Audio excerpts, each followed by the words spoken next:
저는 인스파이어 더 월드 김진경으로 신청할게요. 제가 두근거리며 저의 꿈을 찾아 나설 때 저의 꿈만 생각하는 것이 아니라 다른 사람에게도 가슴 뛰는 삶이 얼마나 중요하고 값진 일인지를 알려주고 또 제가 다른 사람들에게 도움을 줄 수 있는 사람이 되었으면 좋겠어요. 네, 노래 추천은 임재범의 비상을 이강혁 학생이 해주었습니다. 안녕하세요. 재밌는 정치, 즐거운 봄, 정치의 지도를 그리자.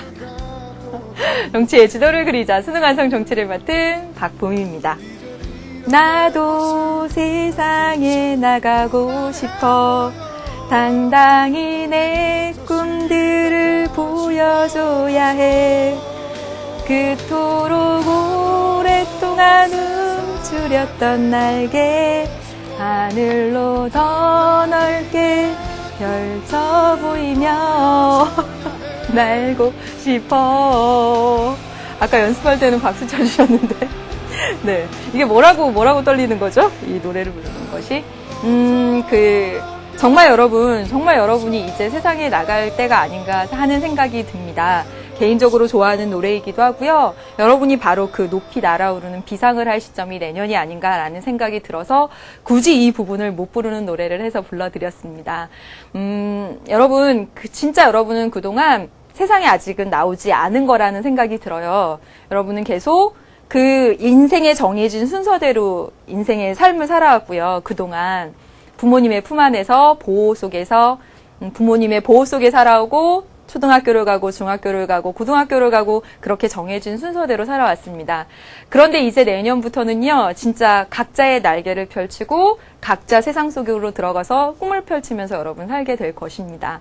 여러분 그때 내년부터 해서 여러분의 꿈을 펼칠 때, 높이 날아오를 때는 아까 진경이가 써준 것처럼 그것이 여러분만을 위한 꿈이 아니라 진짜 세상 사람들의 가슴을 뛰게 하는 그런 또는 이렇게 자극을 줄 수 있고 그런 꿈을 여러분 꼭 펼치시길 바라겠습니다.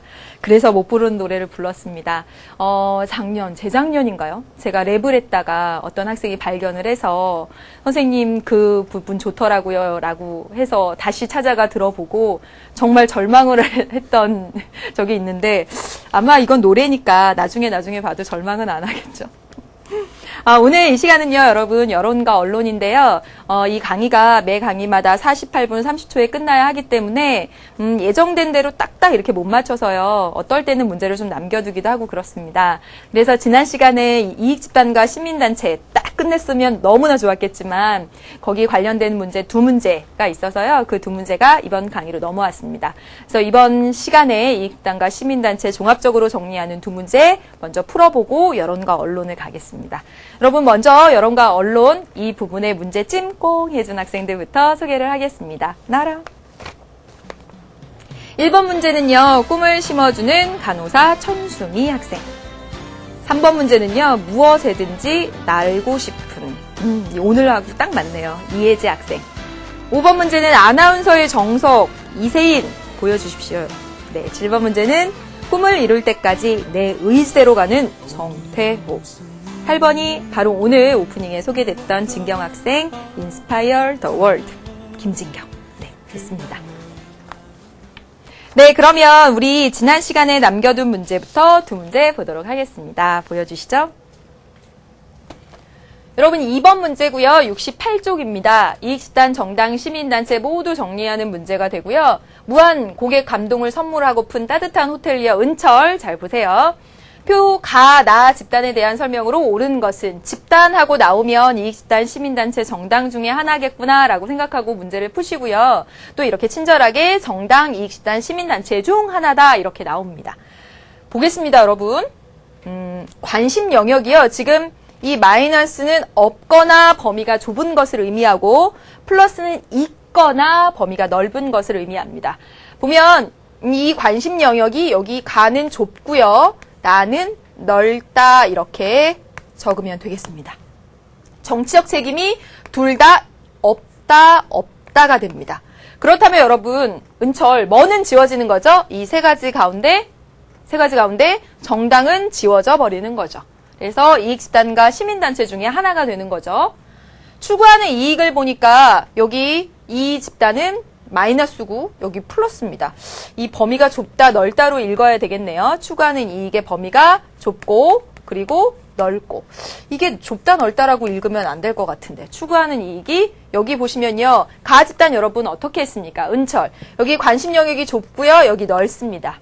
이걸로 구분을 해보면 시민단체와 이익집단을 구분을 해보면 이 가가 좁으니까 이익집단이 되고 나가 시민단체가 되는 거죠.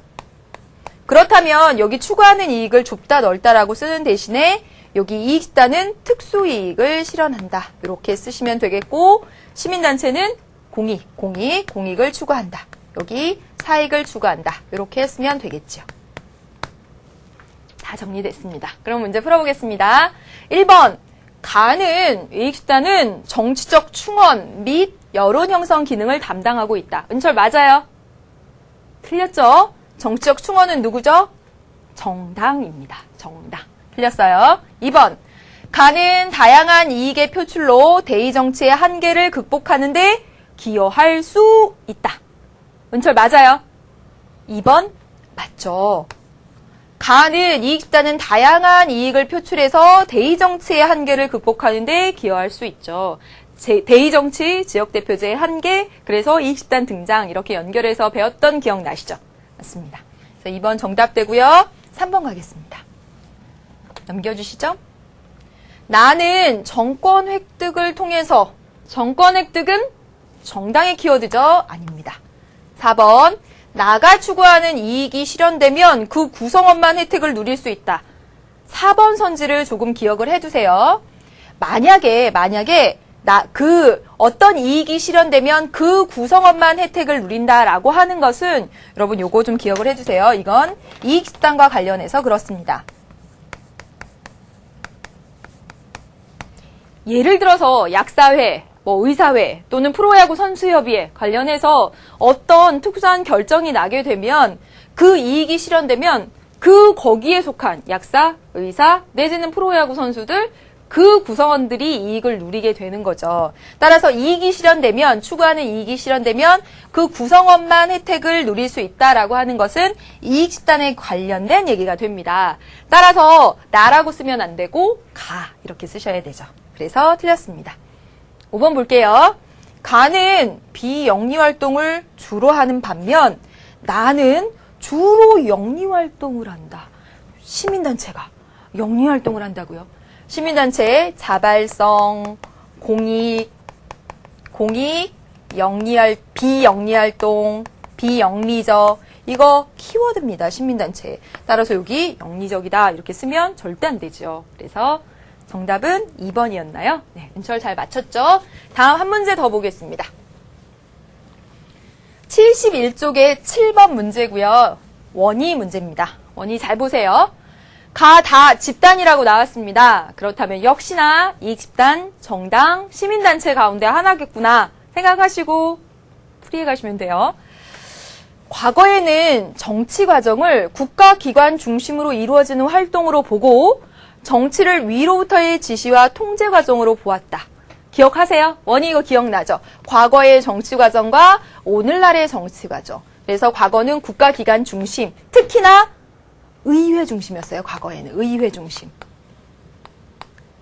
그래서 국가기관 중심으로 위로부터의 지시와 통제였어요. 예전에는. 여기까지는 여러분 우리 예전에 배운 정치 과정 한번 복습한다라고 생각하시고 보시고요. 그러나 현대 정치에서는 다양한 집단 및 복잡한 상호작용을 통해 정책이 결정되기 때문에 국가기관 이외의 다양한 개인 혹은 집단이 중요한 정치 과정의 참여자로 등장하게 되었죠. 그래서 여러분 현대의 정치 과정에서는 정치 과정을 뭐라고 부르냐면 역동적인 상호작용이 일어난다. 이렇게 공부를 했었습니다. 더 가볼까요? 그 중에서 가와 나는 다와 달리 정권 획득을 목표로 하지 않지만 이랬습니다. 가, 나는 다와 달리 정권 획득을 목적으로 하지 않는데요. 그럼 다는 정권 획득을 목적으로 한다는 말이네요. 원이 다가 바로 정당. 그렇죠. 다가 정당임을 확인할 수가 있습니다. 더 가볼게요. 전문적 지식과 그 조직 동원 능력 등으로 인해서 정치 과정에 커다란 영향력을 미치고 있대요. 나머지 둘은. 물론 가는 자기 집단만의 특수 이익 실현을 위해서 노력하고, 그럼 가는 뭐죠? 이익 집단. 이익 집단. 나는 보다 넓은 사회 전체의 이익을 위해 노력한다는 차이점을 보이긴 하지만, 원이 나는요? 나는 시민단체. 됐네요. 다 나왔네요. 국가 기구 및 다와 때로는 충돌하고 때로는 협력하면서 시민들의 권리를 보호하고 정치 발전에 기여한다는 공통점을 가지고 있다. 그랬습니다.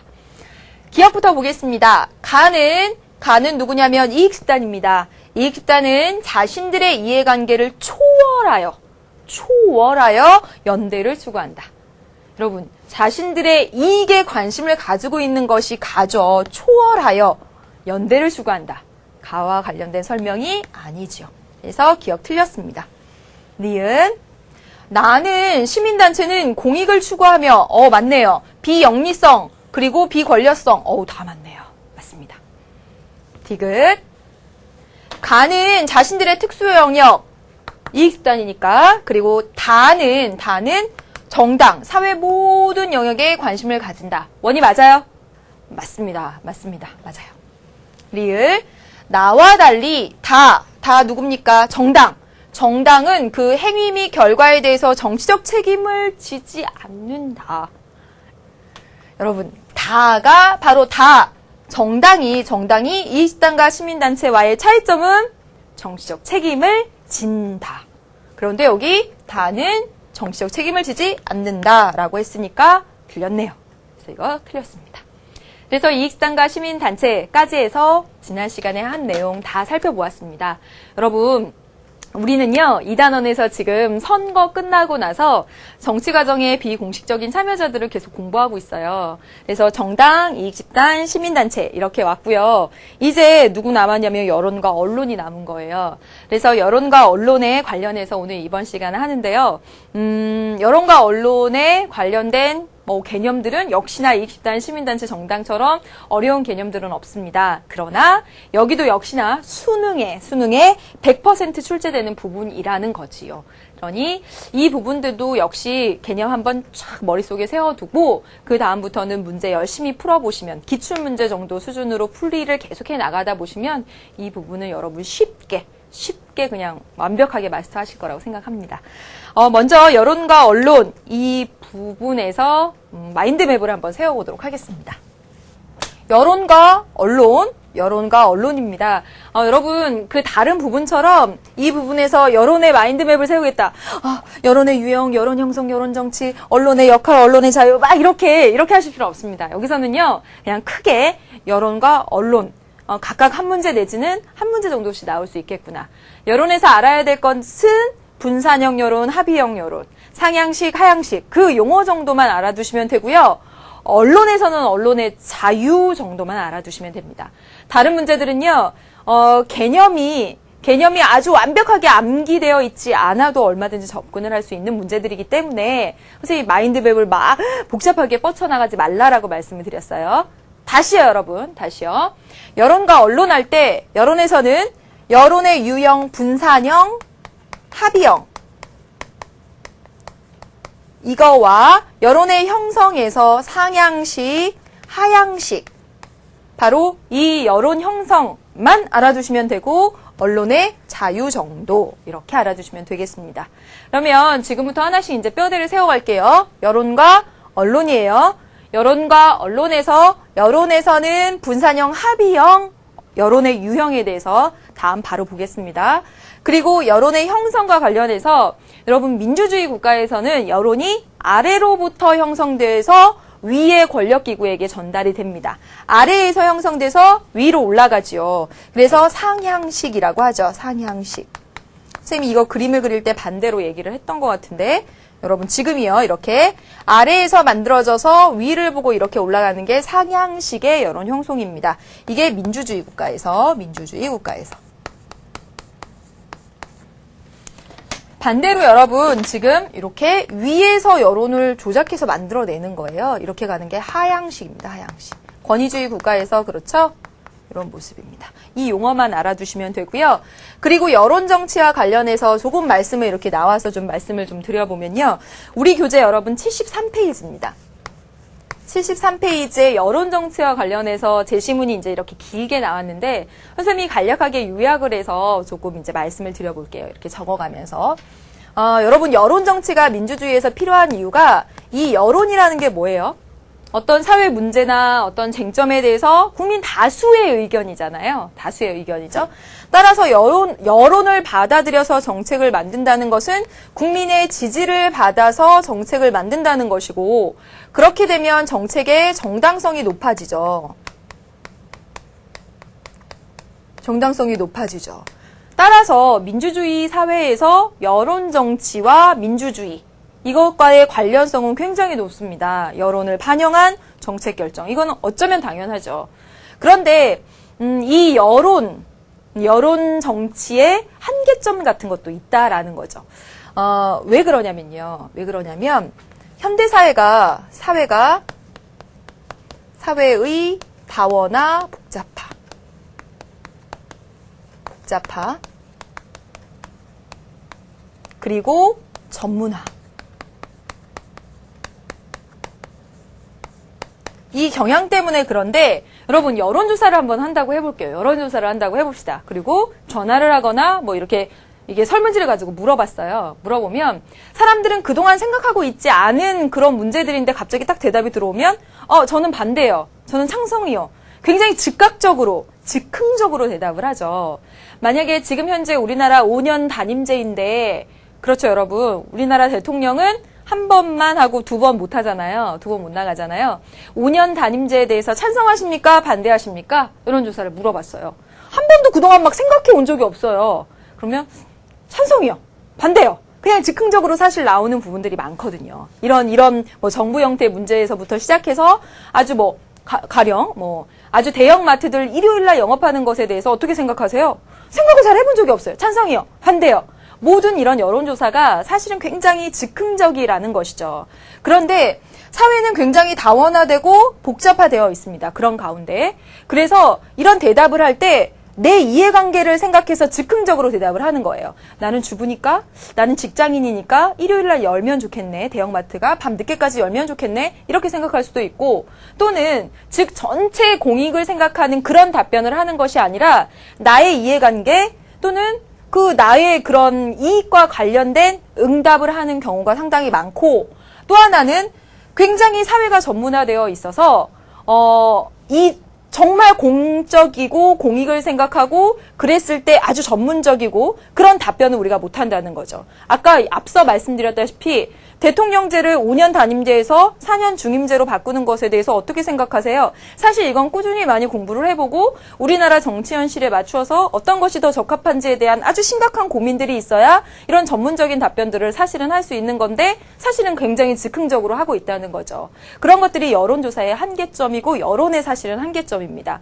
사회는 굉장히 다원화되고 복잡화되는 과정에서 우리는 개인의 이익과 이해관계에만 맞는 그런 응답을 한다든가 공익을 생각하지 않고 또는 전문화되었는데 상당히 비전문적인 그런 그 상식에 기반한 여론 답변을 한다던가 그런 문제점들이 사실은 있더라는 거죠. 그래서 이 여론이라는 것을 반영한 어떤 정책 결정이라든가 이런 것들에서 한계점도 나타나고 있다라는 겁니다. 그래서 요즘 나오고 있는 것이 뭐냐면 거기 이런 말이 나옵니다. 뭐가 나오냐면 공론조사라는 말이 나와요. 공론조사. 이게 론자처럼 보이나요? 공론조사. 공론조사는 뭐냐면요. 이렇게 하는 거예요. 첫 번째, 충분한 정보를 제공합니다. 객관적인 정보를 제공을 해줘요. 예를 들면 5년 단임제로 하면 어떤 장단점이 있고 4년 중임제로 하면 어떤 장단점이 있는지에 대해서 객관적인 정보를 제공해 줍니다. 밤에 대형 할인마트를 하게 되면 어떤 장단점이 있고 그 할인마트 영업을 맡게 되면 어떤 장단점이 있는지에 대해서 객관적인 정보를 먼저 제공을 해주죠. 그리고 충분한 토론.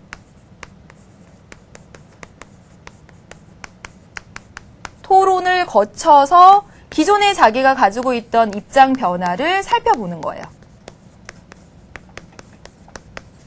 그러면 우리가 그동안 상당히 즉흥적으로 얘기했던 그런 여론, 그렇죠? 그리고 상당히 자기의 이해관계만 딱 생각해서 말했던 그런 여론, 또 사실 정보도 없고 지식도 없으면서 그냥 상식에 기반해서 내지는 그냥 즉흥적으로 말했던 그런 여론, 그렇게 형성됐던 여론, 그 여론의 문제점들을 상당 부분 보완할 수 있다라는 거죠.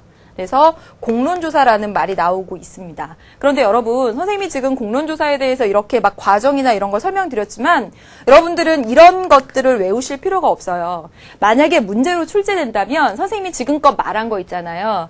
여론을 반영하는 것은 민주주의에서 굉장히 중요하지만 여론의 경우 이러한 한계점들이 있어서 여론을 했을 때 이러한 사회적인 변화와 맞물려서 이러한 한계점들이 있어서 오늘날 이런 형태의 공론조사라는 것들이 등장하고 있다라는 식의 제시문으로 다 준비가 된다라는 거죠. 그래서 여러분이 그 제시문을 잘 읽어내서 선지를 찾는 그런 식으로 나오기 때문에 여러분 절대로 공론조사 과정이라든가 이런 것들을 암기하시거나 그러실 필요는 없어요. 예. 다만 한번 이제 들었으니까 여론이라는 것, 민주주의 사회에서 여론이라는 것이 참 중요하지만 그런 한계점들이 있을 수 있겠구나.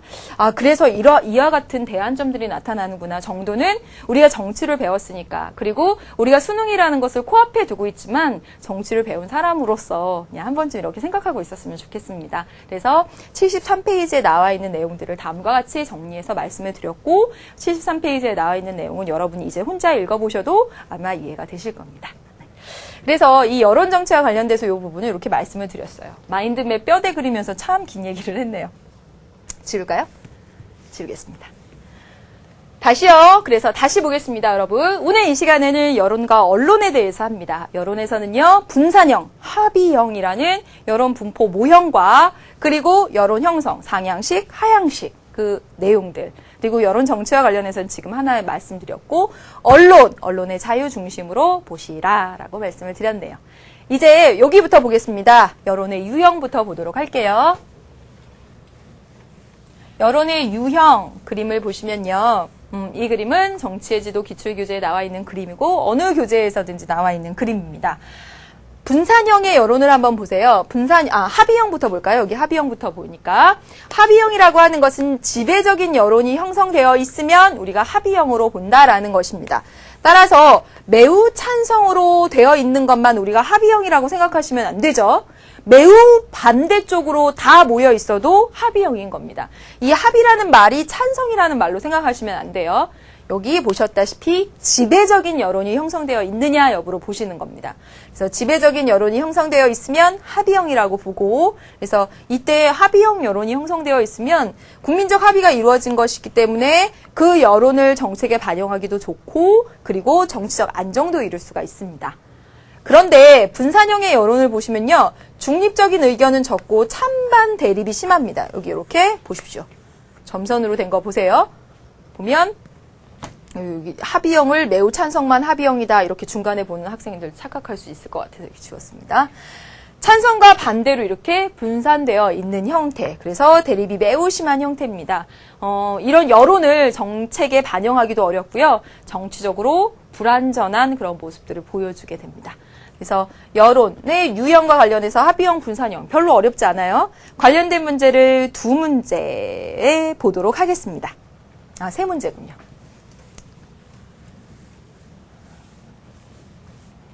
지금 세 문제에서는요, 여론정치의 의의, 그리고 합의형, 분산형 여론, 이렇게 관련된 그런 문제들을 보도록 할게요. 다음 글에 나타난 여론정치의 의의로 가장 적절한 것은 그랬습니다. 역시나 지금 한 가지 말씀드릴 것이 1번부터 8번까지 문제가 있잖아요. 그런데 여론과 언론의 문제들은 거의 대부분 제시문의 분석 형태, 이 제시문에서, 여기 지문에서 말하고자 하는 바, 이런 것들을 묻는 문제가 많기 때문에 여기 밑에 선지 보기 전에, 선지는 다 그럴듯합니다. 선지 보기 전에 제시문에서 말하고자 하는 주제가 무엇인지부터 찾아서 머릿속에 정리하고 문제로 가야 된다는 거예요. 여론정치의 의의입니다. A국은요, 각 부, 정부, 각 정부 각 부처에 갈등 관리 기구를 상설 운영하고 있으며 행정 분쟁 해결법 등의 관련법도 갖춰놓고 있어요.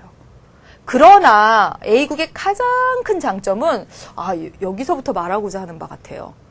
무엇보다 정책 결정자와 주민들이 정기적으로 만나 의견을 교환하는 자리가 수시로 마련되고 있다는 것이다. 이게 가장 큰 장점이래요, 수미.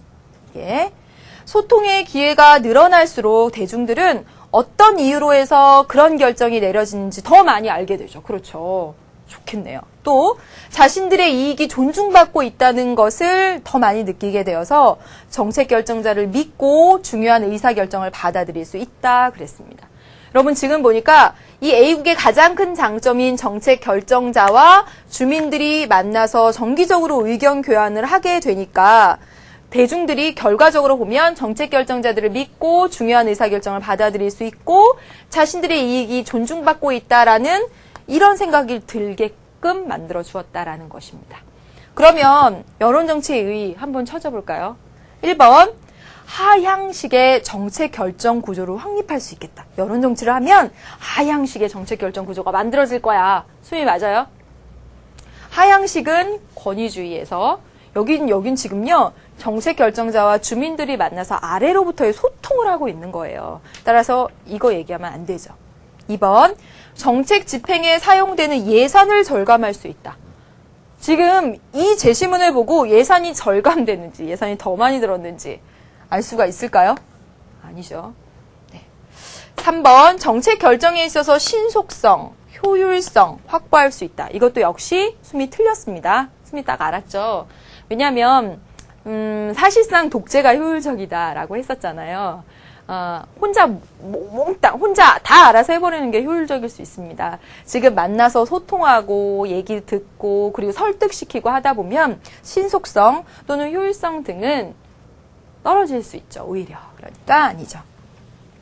4번 정책을 둘러싼 갈등 조정 그리고 사회 통합의 효과를 제고할 수 있다. 수미 어때요? 4번이 정답이죠. 정책을 둘러싼 갈등을 조정할 수 있고 여기 보세요. 왜 그러한 결정이 내려지는지 어떤 이유로 그러한 결정이 내려지는지를 이해할 수 있게 되고요. 그리고 정책 결정권자를 믿고 중요한 의사결정을 받아들일 수 있게 되었다잖아요. 정책 결정을 둘러싼 갈등이 조정되고 그리고 사회 통합의 효과를 제고 정도를 높일 수 있다. 정답은 4번이 되죠.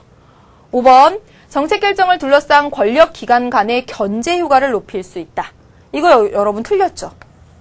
지금 보면 권력 기관 간에 이런 견제 효과는 안 나타났습니다. 오히려 정책 결정을 할 때 주민들이 거기 과정을 봄으로써 주민들이 정책 결정권자들을 권력기구들을 견제하고 감시하는 효과는 있을 망정 권력 기관 간이다라고 말하는 건 틀렸죠. 그래서 정답은 4번이 되겠습니다. 다음 문제 하나 더 볼게요. 세임 보세요. 다음 글의 필자의 견해에 부합하는 진술. 필자의 견해를 그러면 명확히 찾아서 정리를 하고 선지를 하나하나 대입해야 되겠죠. 유럽의 일부 유럽 국가들은요. 선거와 관련해서 사전 여론조사 결과의 발표가 금지되는 기간을 규정한 법률을 가지고 있습니다. 이게 뭐냐면요. 이렇게 이제 선거일이 여기잖아요. 선거일이 여기면 선거일로부터 며칠 전까지, 며칠 전 동안은 여론조사 결과를 발표하지 못하도록 해요. 발표하지 못하도록 합니다. 우리나라도 그래요. 우리나라도 그렇고 프랑스가 이틀인가를 발표하지 못하도록 하는 것으로 알아요. 그런데 이렇게 여론조사를 발표하지 못하도록 하는 이유는 뭐냐면 예를 들어서 이제 대통령 선거라고 해보면 대통령 선거일을 앞두고 선거일 한 일주일 동안 예를 들면 뭐 프랑스와 같은 경우 뭐 이틀이라고 저는 알고 있는데 이틀일 거예요. 그런데 이 선거일 전에 며칠 동안 여론조사 결과를 발표하지 못하도록 하는 이유는 각각의 후보들이 자기에게 유리한 방식으로 여론조사를 해서 지금 몇 포인트 차이로 우리가 앞서고 있습니다라는 막 여론조사를 결과를 발표한다든가 이렇게 되면 사람들의 심리엔 그런 게 있대요.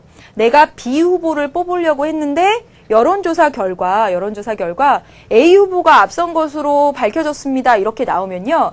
사람들의 심리에는 내 표를 사표로 만들고 싶지 않은 거예요. 내 표를 버려지는 표로 만들고 싶지 않은 거예요. 그래서 여론조사 결과 A 후보가 이긴다고? 그럼 나는 B를 던져봤자 내가 버려지는 표가 되겠네. 그럼 나도 A를 찍을까? 이런 심리가 발동할 수 있대요. 뭐 그런 조사 결과도 있고 뭐 그런 이론도 있습니다.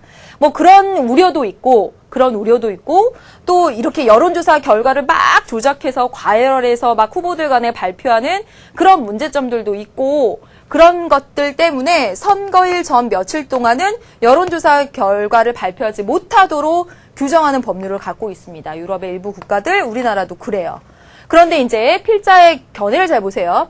그러한 규제는 사전 선거 여론조사 결과를 발표를 통해서 여론을 특정 방향으로 유도할 가능성이 있다는 데서 근거한다는 겁니다. 이렇게 발표하지 못하도록 하는 것.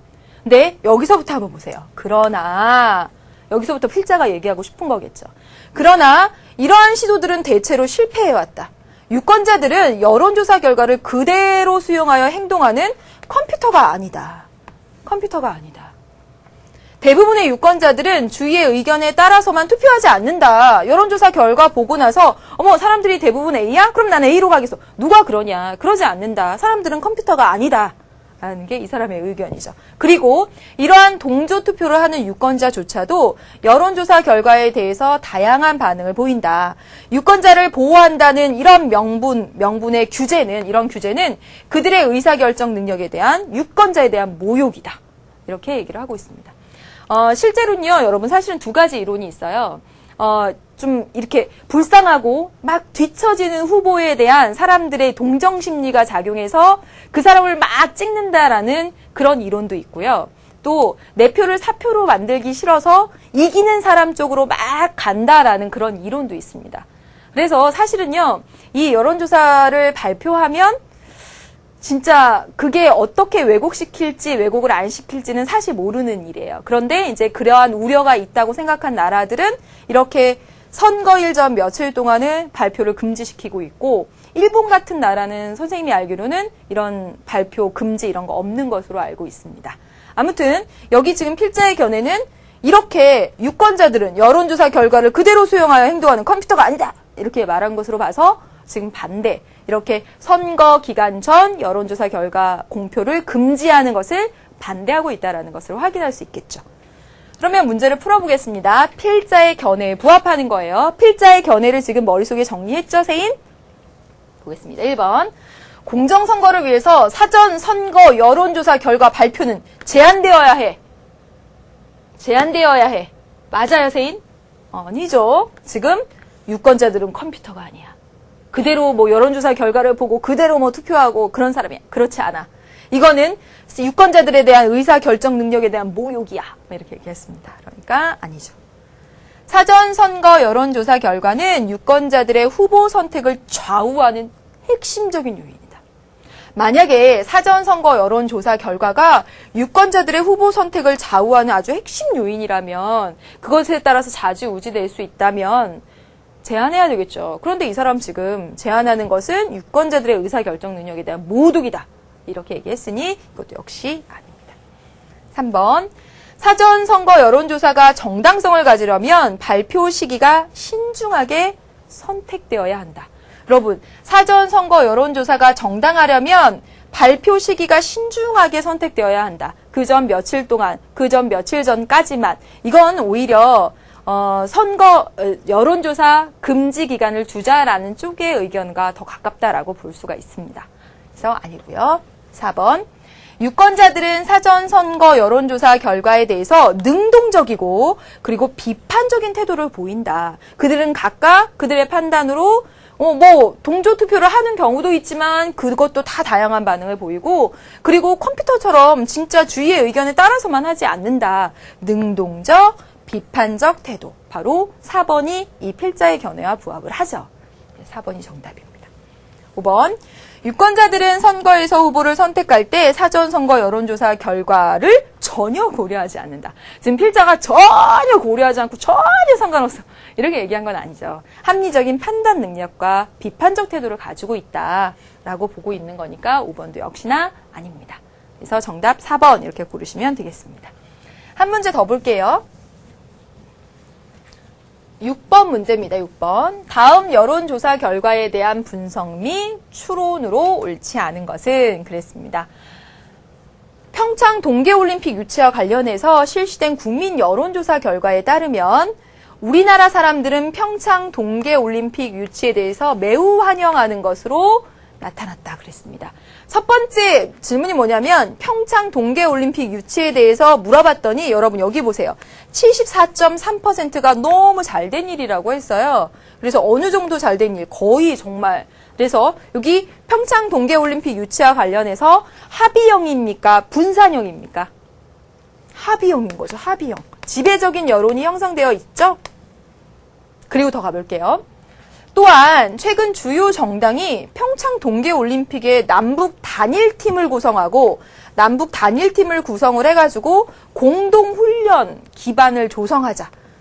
여기 이 두 번째 사안입니다. 이 두 번째 사안과 관련해서 응답자 중에 60%가 그거 좋은 의견이라고.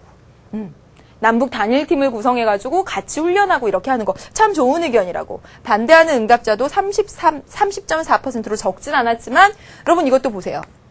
합의형입니까? 분산형입니까? 합의형이죠. 합의형이죠. 60대 30입니다. 이건 합의형인 겁니다, 여러분. 또 볼게요. 일부 경기를 북한에서 진행하자라는 남북 분산 개최 주장. 이게 세 번째 이제 쟁점입니다. 일부 경기는 북한이 더 춥고 그러니까 거기다 이제 시설 만들어서 거기서 개최를 해보자 했더니 찬성이 18%, 반대. 왜요? 평창에서 해야죠. 왜요? 안 돼요, 안 돼요. 반대로 이렇게 많았습니다. 그러면 반대 견해가 압도적으로 많았습니다. 여러분 이거는요? 이것도 합의형입니다. 합의형. 그러면 문제를 풀어보겠습니다. 1번. 국민 여론조사 결과에 따르면 남북 분산 개최는 실현이 어렵다. 어때요, 이거? 맞습니까? 왜 실현이 어려워요? 반대. 분산 개최, 북쪽에서 개최하자는 이 분산 개최에 반대가 압도적으로 많았어요. 따라서 분산 개최는 실현이 어렵죠. 맞습니다. 두 번째, 남북 단일팀 구성과 분산 개최에 대해서 찬반 여론이 다르게 나타났죠. 그렇죠, 여러분. 단일팀 구성에 대해서는 찬성 쪽으로 합의형이고, 그리고 여기 보시면 남북 분산 개최에 대해서는 반대 쪽으로 합의형입니다. 그래서 이 두 가지 사안에 대해서 찬반 여론이 다르게 나타난대요. 맞습니다. 다음 보겠습니다. 3번 평창 동계올림픽 유치에 대해서 응답자 대다수가 긍정적인 평가를 하고 있죠. 합의형. 매우 환영. 여기 자료도 그렇습니다. 맞네요. 4번 보겠습니다. 남북 단일팀 구성에 대해서는 반대와 중립 의견의 합보다 찬성의 의견이 더 많다. 한번 볼까요, 여기. 남북 단일팀 구성에 대해서는 찬성이 60%예요. 그러니까 중립이나 반대가 나머지 40%가 되겠고, 중립적인 의견을 더해도 찬성이 더 많아요. 반대와 중립의 의견의 합보다 찬성이 더 많다. 맞습니다. 맞고요. 5번. 평창 동계올림픽 유치 평가는 합의형. 그렇죠. 평창 동계올림픽 유치와 관련해서 매우 환영, 합의형. 맞네요. 그 다음에 남북 분산 개최에 대해서는 분산형 여론의 분포를 보이고 있다. 이게 틀렸죠. 여러분, 지금 남북 분산 개최 반대쪽으로 합의형입니다. 반대쪽으로 지배적인 여론이에요. 그러니까 이것도 합의형이라고 해야 됩니다. 그래서 5번이 틀렸죠. 그래서 5번이 정답이지요. 그래서 여기까지 세 문제 봤습니다. 이제 여론에 대해서는 여러분 세 문제 봤습니다. 여론에 대한 문제들을 보니까 첫 번째 문제 여론 정치의 의의에 대한 문제였고 두 번째 문제도 역시 필자의 견해, 여론조사 공표와 관련된 필자의 견해를 살펴봤어요. 지금 두 문제 살펴보셨다시피 제시문에 나와 있는 내용, 말하고자 하는 바, 주제가 뭔지를 딱 찾아서 선지에서 찾아내면 되는 거였습니다. 기본 개념보다는 그 지문을 해석하는 게 훨씬 중요했고요. 지금 76쪽의 6번과 같은 문제는 분산형, 합의형의 그 개념, 여론에 대한 개념을 명확히 알고 있었어야지만 풀 수 있는 문제였죠. 그래서 여론에 관한 문제들 봤습니다. 어떤 식으로 출제되겠구나 감이 오시죠? 와야 됩니다. 이제 언론을 보겠습니다. 언론에서는요, 여러분 언론의 자유에 대한 개념 정도 알아두시면 됩니다. 언론이라고 하는 것은 여론을 형성하는 일, 그리고 사실을 설명해주는 일, 이런 것을 언론이라고 하는데, 언론의 자유는 정치, 권력, 이익 집단 등 그런 다른 사회 세력의 영향을 받지 않고 비판할 수 있는 자유, 비판할 수 있는 자유가 있어야지만 언론의 자유가 있다라고 말할 수 있고, 하나 더, 편집, 편성권의 자유. 여러분, 어떻게 편집하느냐에 따라서 그 내용이 굉장히 달라집니다. 여러분 혹시 에티켓 보셨어요? 저희 PD님과 저희 조연출님과 제가 찍고 김대한 PD님이 촬영해주신 에티켓이라는 것이 올라왔는데, 거기 보면요, 우리 PD님 편집본도 있고 조연출님 편집본도 있대요. 두 분이 각각 편집을 하셨대요. 두 분이 각각 똑같은 걸 찍었는데요. 두 분이 각각 편집을 하면 그 내용이 달라지는 겁니다. 편집을 어떻게 하느냐에 따라서 여러분 내용이 달라져요. 그러니까 이 언론의 자유에는 편집의 자유가 들어가야 돼요. 어떻게 편집을 하느냐에 따라 똑같은 그림이 다른 메시지를 전달을 할 수가 있습니다. 그리고 여러분 편성은 뭐냐면요. 어떤 프로그램을 어떤 시간대에 내보내느냐. 이게 바로 편성입니다. 이것도요, 여러분, 국가 권력기관이 그 프로그램은 몇 시에 내보내 라고 간섭을 하면 그건 언론의 자유가 없는 거예요. 그래서 언론의 자유라고 하는 것은 우린 보통 정치 권력이나 이런 그 독재자가 있으면 뭐 비판의 자유도 없겠죠. 아무튼 정치 권력이나 이익집단에 대해서 비판의 자유만 의미하는 것이 아니라 편집, 그리고 편성권의 자유까지를 언론의 자유로 봅니다. 그리고 언론의 책임 보세요. 이건 외우실 필요는 없습니다. 공정해야 되겠죠. 어떤 한쪽으로 기울어지면 안 되고요. 정확하게 사실에 근거해서 보도를 해야 합니다. 또 책임성, 타인의 권리, 윤리를 침해하지 않아야 하고, 공익성, 상업주의, 선정성을 배격해서 공익에 기반해서 그렇게 언론 활동을 해야 되겠죠. 그러면 관련된 문제를 보도록 하겠습니다. 여러분 74쪽의 2번 문제입니다. 다음 글에서 추론할 수 있는 여러분 언론의 책임이에요. 방금 전에 언론의 책임, 뭐 공익성, 정확성, 뭐 이런 거 막 나왔는데요. 그런 거 모르셔도 풀 수 있습니다. 여기서 말하고자 하는 바가 뭔지부터 찾으시면 되는 거예요. 북한에 대한 식량 지원이 불가피하다는 여론이 조성되던 1997년 여름에요. 어떤 신문이 북한이 옥수수 1천여 톤을 일본에 수출했다 라고 보도를 했어요. 이건 충격적이죠. 북한에 대해서 식량 지원이 불가피하다는 막 여론이 있을 때 북한이 식량을 수출했다는 거예요. 충격적이죠. 북한은 기회만 있으면 주민들이 엄청난 고통을 당하고 있다면서 국제적인 지원을 호소해 왔는데, 구식량으로 받은 옥수수를 외국에 수출한다는 것은 갖가지 의혹과 배신감을 불러일으키기에 충분했죠. 그러나 이는 한국과 일본 정부의 확인 결과 뒤늦게 오보로 판명이 된 겁니다. 잘못된 정보를 제공을 한 거죠. 그러면 여기서 알 수 있는 언론의 책임은 뭐예요? 이렇게 사실 확인도 안 해보고 하면 안 되겠죠? 그겁니다, 여러분. 1번, 다수의 관심사를 반영해야 한다. 맞아요. 2번, 정확한 사실에 근거해서 보도해야죠. 정말 그랬는지 사실 조사를 철두철미하게 했었어야죠. 정답은 2번입니다. 3번, 현상에 대한 심층적인 논평을 제공해야 된다. 관련이 없죠? 네, 4번. 쟁점의 찬반 입장을 균형 있게 보도해야 된다. 다 여러분 언론의 책임성에 해당이 되는 다 언론의 책임성이지만 이 사례에 맞춰서는 사실 근거를 고르셔야 되겠습니다.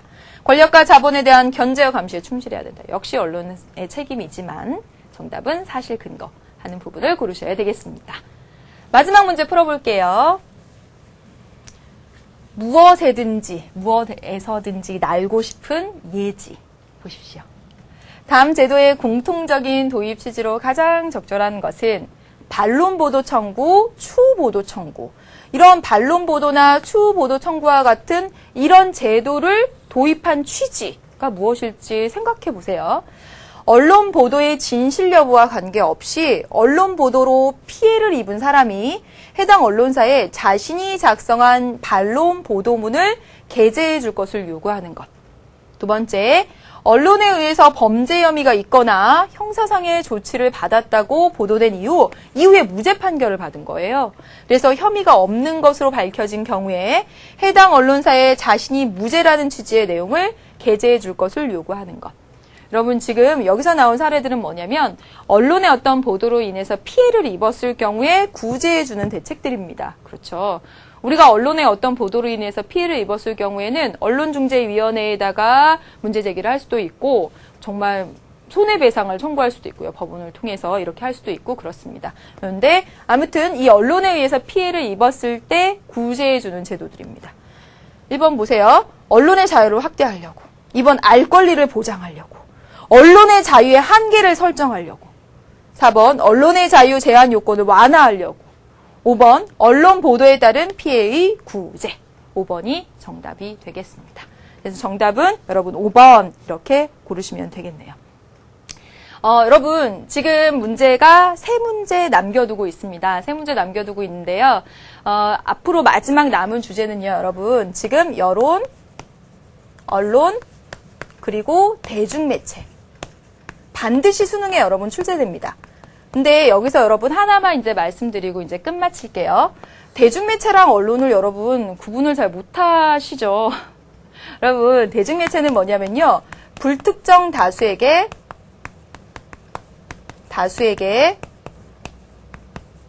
대량의 정보를 제공하는 매체입니다.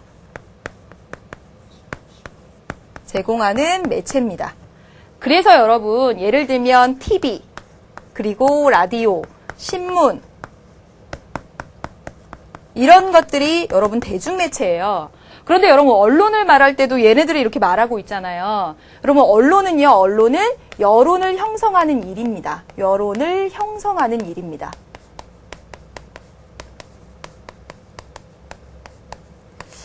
대중매체와 언론을 막 혼용해서 쓰는 이유는, 여러분이 막 혼용해서 쓰는 이유는 이 언론을 말할 때 여론을 형성하는 일, 이 언론 활동을 할 때 이 대중매체를 이용하기 때문에 그래요.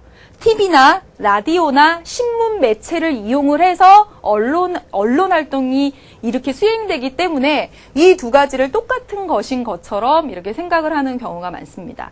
하지만 분명하게 얘기하면 대중매체는 불특정 다수에게 대량의 정보를 제공하는 매체입니다. 매체.